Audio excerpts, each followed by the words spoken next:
Là, il y en a une petite.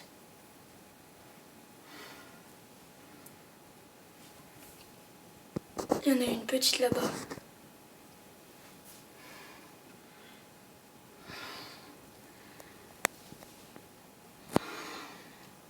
J'ai peur. Il va en avoir une grosse maintenant, là, c'est sûr.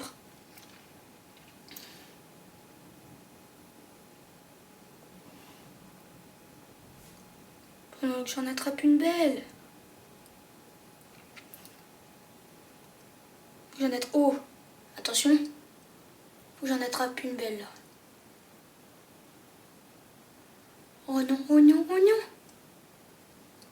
Non, non, non, non, non, non, non, non. Non, non, non, non. Il va en avoir une, il va en avoir une, il va en avoir une, c'est sûr, c'est sûr.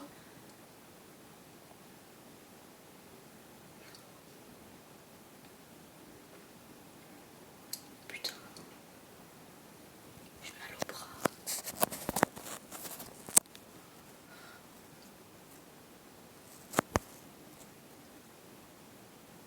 Allez.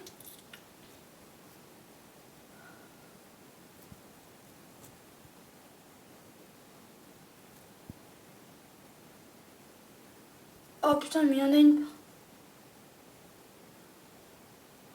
J'aurais pas dû dire ça. Il y en a quand même des pas mal grosses. On va aller en bas.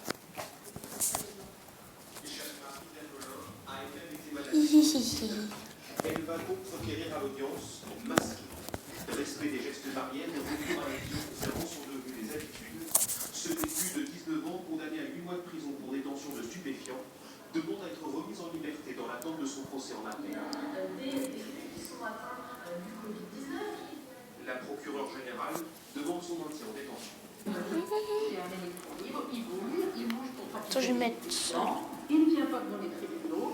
Et donc les garanties de maintien à disposition de la justice qu'il présente sont tout à fait insuffisantes à mes yeux. Le détenu restera en prison. Une des rares affaires jugées aujourd'hui au sein de l'immense palais de justice d'Amiens, un palais devenu presque bunker et dont les portes vont rester encore longtemps fermées au public. Mais aujourd'hui, ce sont aussi les églises qui sont restées vides. Mais la messe de Pâques a pourtant été suivie par des millions de chrétiens dans le monde. Le pape, lui, était à Rome en millions.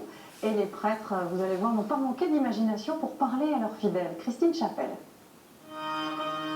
Pas de pape au balcon cette année, c'est dans une basilique Saint-Pierre aux portes closes, confinée, que le pape François a donné sa bénédiction Urbi et Orbi. Patris, et Filii, et Spiritus Sancti. Face au confinement, les prélats ont fait preuve d'imagination pour permettre aux fidèles de célébrer leur foi. Comme ce curé italien monté sur le toit de son église romaine afin de dire la messe pour ses voisins confinés. Puisque les gens ne peuvent pas venir participer à la cérémonie de l'Eucharistie, c'est à nous d'aller vers eux. C'est une belle initiative. C'est dommage que seuls les voisins de l'église en profitent. Mais beaucoup de monde vit ici, donc c'est bien. À Séoul, on s'est efforcé de maintenir les distances de sécurité entre les fidèles. Aux États-Unis, en France ou encore aux Philippines, les prêtres ont déposé sur les bancs de leurs églises les photos de leurs paroissiens. Un peu partout, les messes ont été retransmises en direct sur les réseaux sociaux. Au nom du Père, et du Fils, et du Saint-Esprit. Amen. En Caroline du Sud, la célébration s'est faite en mode drive-in.